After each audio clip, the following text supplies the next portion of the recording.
Ipaubos sa reblocking ang duha ka mga barangay nga nasunugan sa Dakbayan sa Mandawi. Apan pipila ka pamilya, posibleng di na makabalik sa ilang pagtukod sa mga panimay. Si Chona Carion sa report.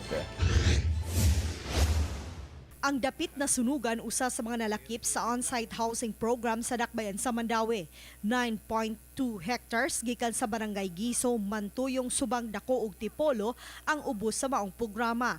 Sa 2,362 ka mga pamilya nga nasunugan, 1,600 ka mga tag-iya niini ang nakwalify sa housing project sa Dakbayan.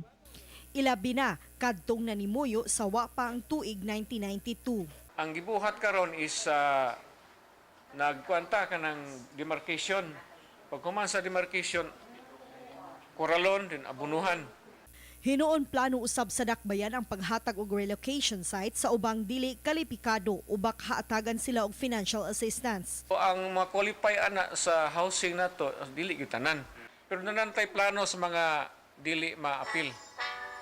Natay plano kay usa sa atong options diha nga gihimo nga hatagan og financial assistance. Gibada ba ng mulungtad og 3 ka buwan ang pagpahiluna sa mga biktima sa sunog depende nga mahuman ang reblocking. Hinuon adunay mga medical staff nga nag-atiman sa mga nasunugan ug duna say miangkon paghatag og tubig ug ubang mga panginahanglunon sa mga biktima sa sunog. Chona Carion, Balitang Bisdak.